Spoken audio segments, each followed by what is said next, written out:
Hello everyone and welcome back to another episode of studyED. Today we're going to be discussing the surface area and volume chapter, going specifically into derivations and how we're going to learn the formulas for each and every surface area and volume for the 3D figures. So now as we're moving on to 9th grade, we're obviously having a bit more of a syllabus that we're going to cover because the shapes as we compare to what we learned in grade A is going to increase to cone, cylinder externally and sphere as well as its derivations.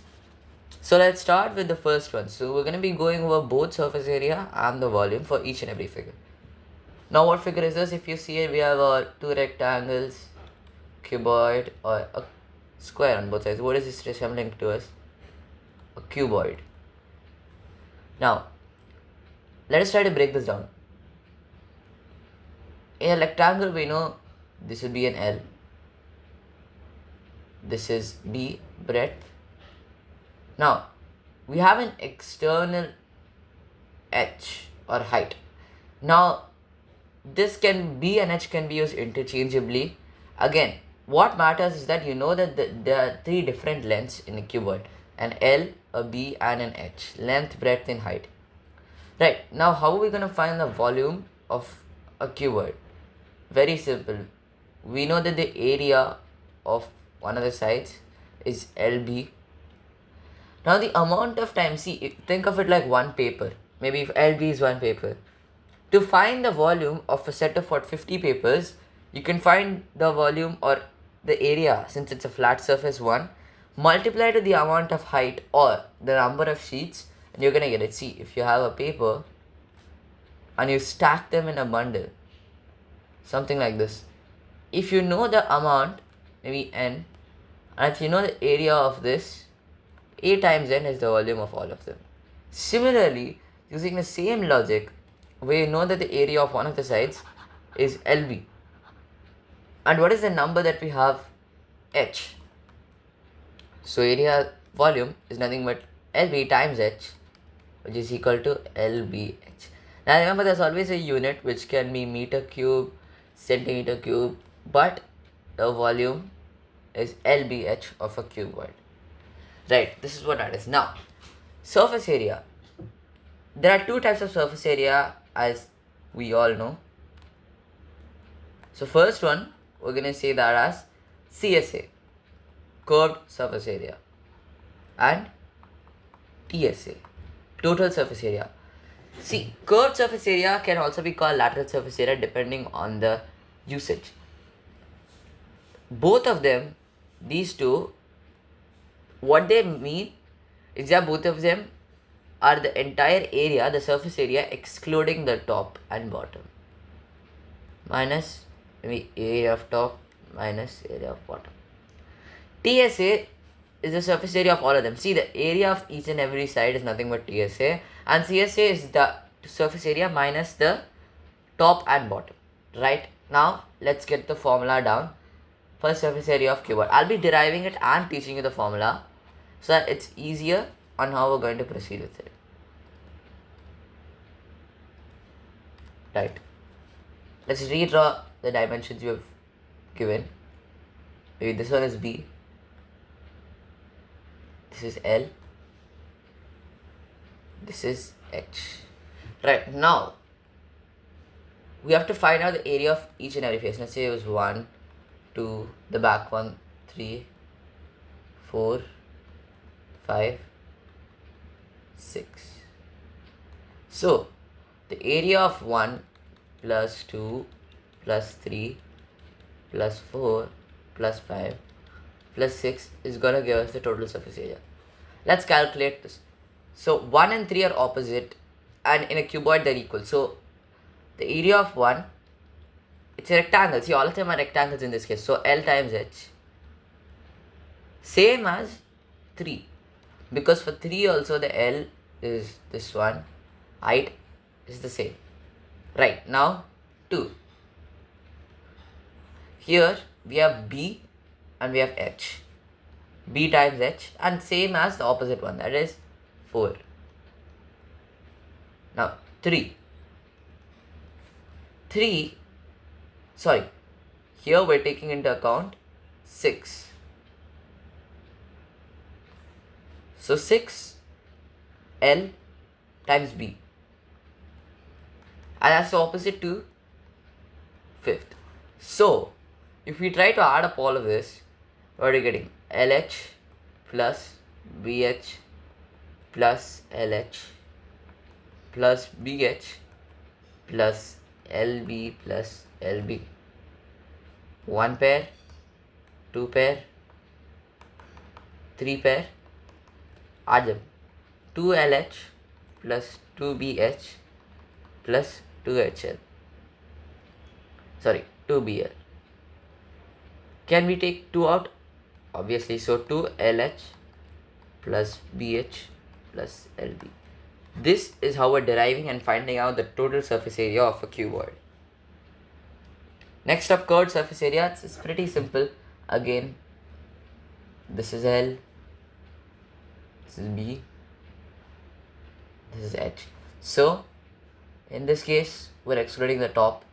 So the total surface area, we know that 2LH plus 2BH plus 2BL.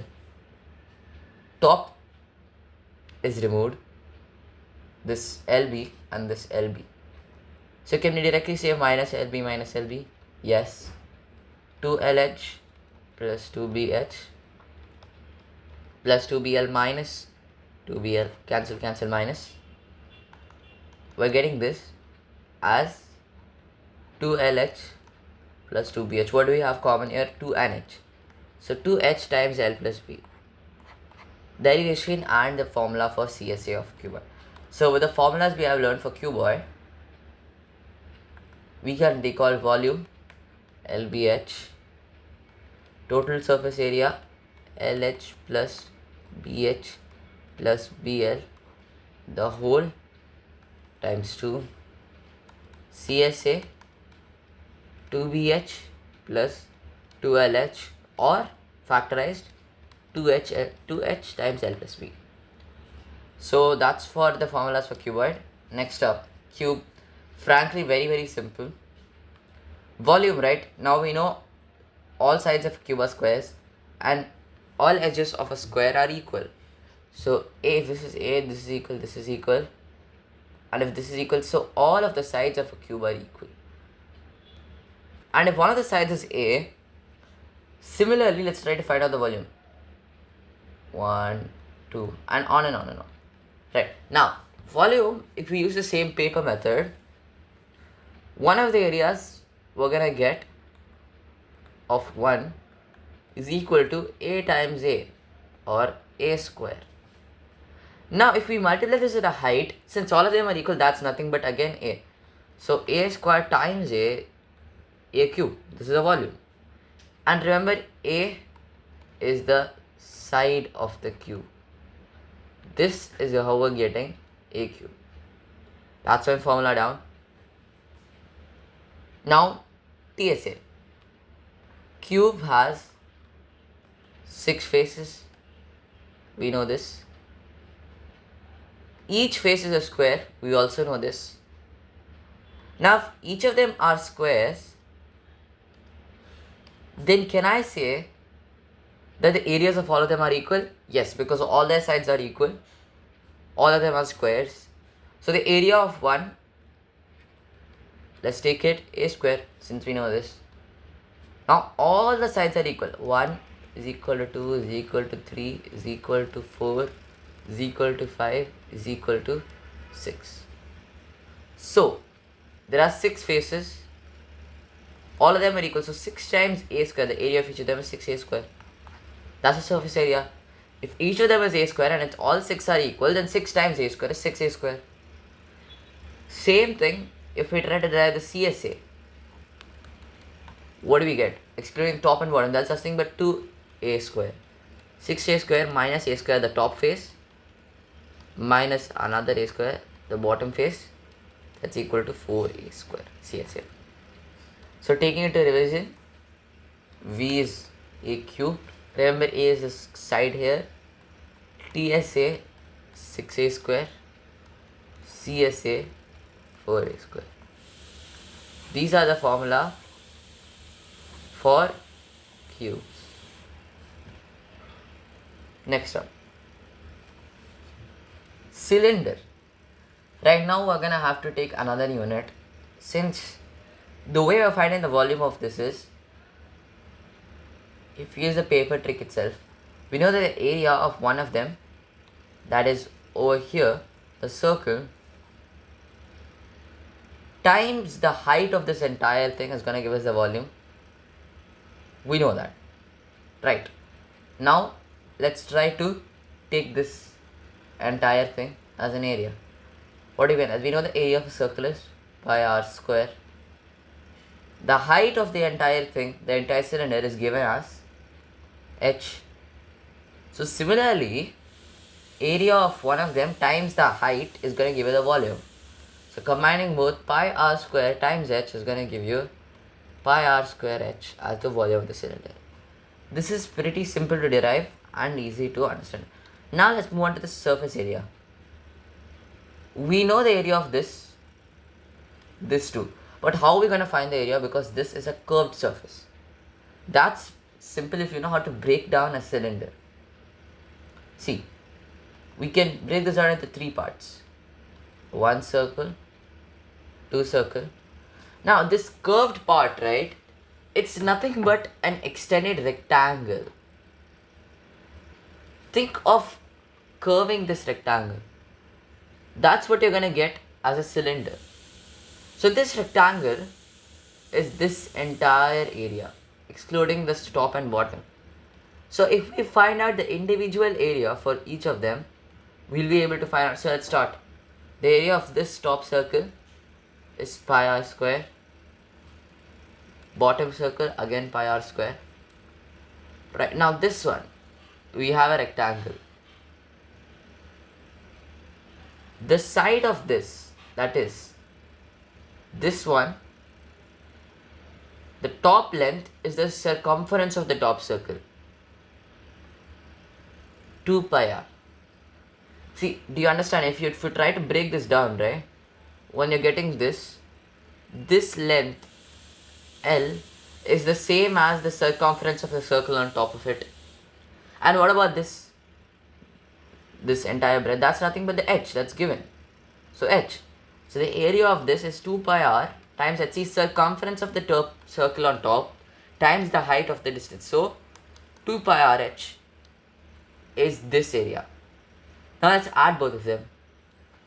Pi r square plus pi r square plus 2 pi r h is going to give you 2 pi r h plus 2 pi r square.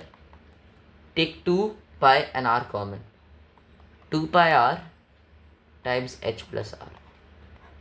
This is how to derive and get the formula for the total surface area of a cylinder.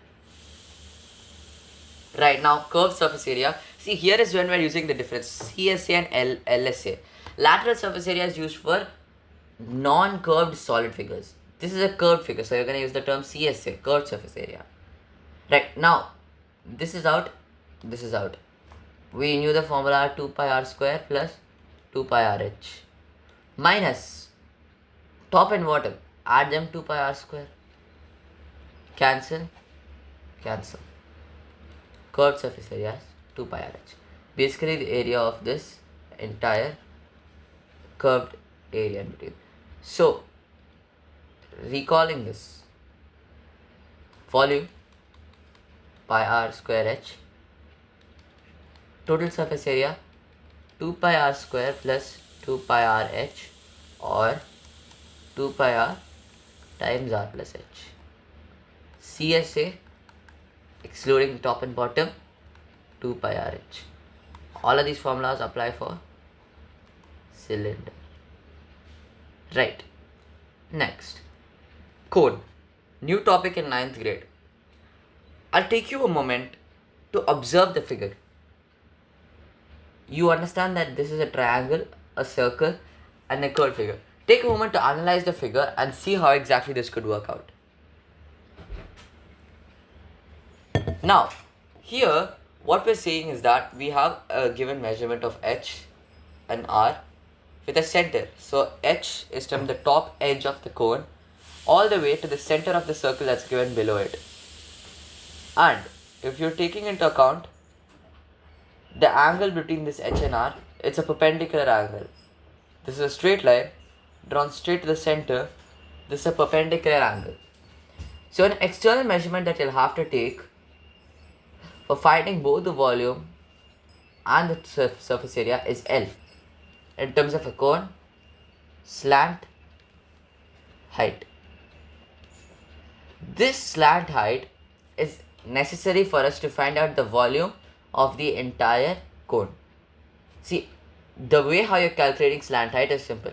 Through the Pythagoras theorem, what we have learned is that in any right angle triangle with A, B and C, hypotenuse square is equal to A square plus B square, or simplified, C is equal to the whole root over A square plus B square. Finding out a similarity from this, in a cone, we have R, H, perpendicular. If this L is the hypotenuse, then L square is equal to H square plus R square, or L is the whole root over H square plus R square. This is how we find the slant height. So now let us try to find the volume. See, we have an external measurement, which is the slant height. Now, if we try to use this and term to find out the surface area of a cone. See, this L is over here. If we're going to find out the entire surface area, we have this curved surface of this triangular area, this one, and we have the bottom circle. Take that, pi r square. Now here, pi times r times L, pi r, basically this part, times the slant length gives you the outer surface area. So this is pi rl. A derivation uses a bit of calculus which we learn in higher grades, but for now, curved surface area is pi rl and total surface area is pi rl plus c. Total means we're adding the circle. So add both of them, pi r square plus pi rl. Taking out r common, r plus l. Total surface area. Now, similarly, you will be able to find out curved surface area. Nothing but exclude this entire formula, but exclude pi r square, you get pi rl. That is the CSA. This is TSA. Right. Now that we found out that TSA is pi rl plus pi r square and CSA is equal to pi rl, let's try to see that how exactly are we going to get the volume. For this, we require a cylinder. For the derivation part of it, see, I'm going to take a cone, a very rough drawing of a cone, and a rough of a cylinder. This is a right circular cylinder, and this is a right circular cone. Okay, now if we take down the parts of this cylinder, and let's assume we're gonna divide this. This is an experiment. Okay, we're taking a cylinder and we're dividing the cylinder into 3 equal portions. The volume of this, maybe we were filling this with 1, filling this with 2, filling this with 3, where all 1, 2, 3 are equal. This is an experiment proven, but when we're trying to prove it, we'll have to use a bit of logarithmic functions if we're trying to prove it mathematically. But in terms of an experiment, according to the NCERT syllabus, with dividing the volume of a cylinder into 3 equal halves. If this is an R and this is an H, constructing a cone extremely similar, having the same R and the same H, we're taking the volume of this. Let's assume we don't know, let's say X. We're taking the volume, this X, and filling this X inside this cylinder. When we do so, we find out that this volume X is exactly equal to one of the halves. Any one of the half, this X is equal. So, can we directly say, see the volume of entire thing, if we say that's 3 times 1, okay, according to the previous diagram. Volume of the cone is equal to only 1. So, volume of the cylinder is 3 times the volume of the cone, or volume of the cone is 1/3 of volume of the cylinder. Now, we know that the volume of the cylinder is pi r square h. Volume of the cone is equal to 1/3 pi r square h, or pi r square h the whole by 3. This is how you find out. The derivation is very simple, it's just an experiment. But when we want a higher grades, we'll find out how we're doing it through calculus. Right now, revision of this, TSA is equal to pi r L plus pi r square. That's equal to pi r times r plus L. CSA is only pi r L. V is equal to 1/3 of pi r square h. And L is equal to the whole root over h square plus r square. Now, sphere. Sphere, you can say in colloquial terms, a 3D circle. And how are we going to find the volume of this? There isn't exactly a derivation, but we'll try to learn it in a simpler manner. So, we know that this has a radius r, and that is the only measurement that we have in the center, because r is equal wherever you take it, even if you take it at an angle. But r is the only measurement we have because it is a curved figure. There is no solid straight line in this, no line segments, only a curved surface. So, volume is 4/3 pi r cube. See, if we try to break this down, right? This r cube, since this is r 2-dimensional, r square, 3-dimensional r cube, we're getting the r cube part. Pi is a part of a standard circle. 4/3 in general is a type of measurement where we're trying to include all 4 parts of a sphere. 4 parts in the sense that if you have a sphere divided into 4 equal parts, then each of them we're gonna have some kind of area. All of them when added gives you 4/3. So, derivation isn't much important in this, but you'd have to learn that the volume of a sphere is 4/3 pi r cube. Okay? Now, let's try to find out total surface area and curved surface area. Take a moment to analyze the figure.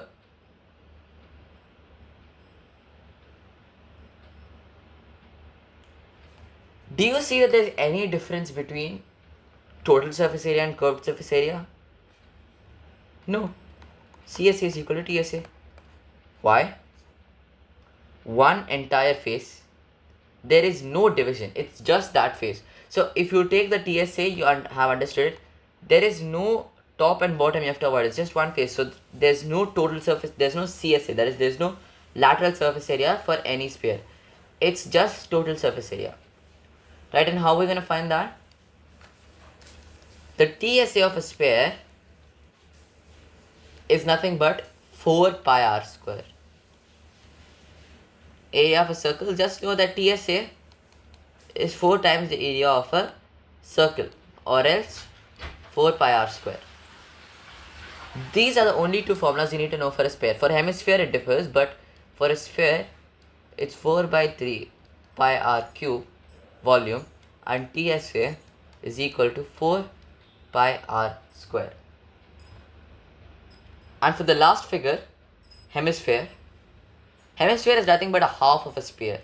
So finding out the volume is fairly easy. Volume of a sphere is 4/3 pi r cube. Volume of a hemisphere is 1/2 times. It's just half, so pi r cube. I can cancel 4 and 2 times 2, so 2/3 pi. Remember, in case if you forget the volume of a hemisphere, that's completely fine because it's just a half of the volume of a sphere and you can derive that easily. So 2/3 pi r cube. Now, finding the total surface area. we know that half of the TSA of a sphere is 1 by 2 times 4 pi r square.